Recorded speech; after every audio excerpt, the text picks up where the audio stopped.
আজ জঙ্গিপুর মহকুমা হাসপাতালের ইমার্জেন্সি গেট সংলগ্ন গ্যারেজে অগ্নিকাণ্ড। আপনারা দেখছেন পিবিএন বাংলা নিউজ। আজ জঙ্গিপুর মহকুমা হাসপাতালের ইমার্জেন্সি গেট সংলগ্ন গ্যারেজে অগ্নিকাণ্ড। সকাল সকাল গাড়ি থেকে ধোঁয়া বের হতে দেখেন এলাকাবাসী।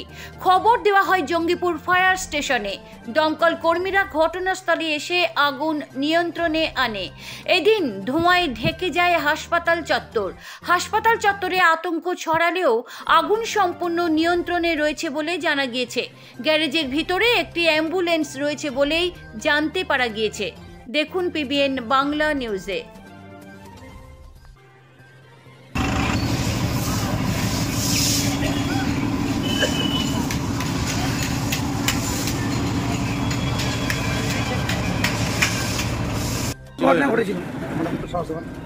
আমাদের সিকিউরিটি যখন এদিকে রাউন্ড করে তখন দেখতে পাই যে ধোঁয়া বেরোচ্ছে।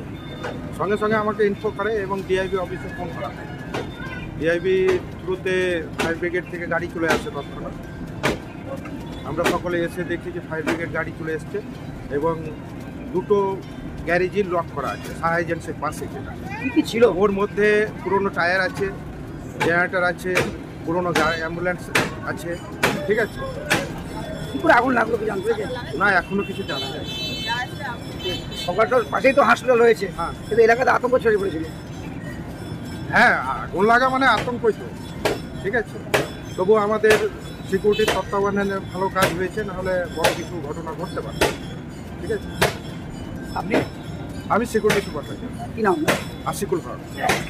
এটা তো বেশ কয়েকদিন থেকে পরিত্যক্ত অবস্থায় পড়েছিল। হ্যাঁ, এখনও ওটা ওইভাবেই পড়া আছে।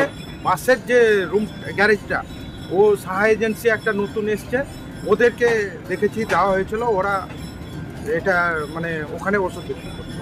তো কতদিন থেকে বন্ধ পড়েছিল এটা? দীর্ঘদিন ধরে বন্ধ করে আছে। তো সে আগুন লেগেছিল, কীভাবে আগুন লেগেছে সেটা জানি না। সে গাড়িতে নাকি সে? না, টায়ারগুলো জ্বলা আছে। আপনার নাম? আমার নাম আশিকুল হক। হসপিটাল থেকে হসপিটাল মেন বিল্ডিং থেকে কতটা দূরত্বটা? এইটা তো 100 মিটার দূরেই। বড় সড়ো আগুন লাগলে একটা বড় ক্ষতি হতে পারে। যেটার মানে আমাদের সিকিউরিটির তত্ত্বাবধানে খুব ভালো কাজ হয়েছে।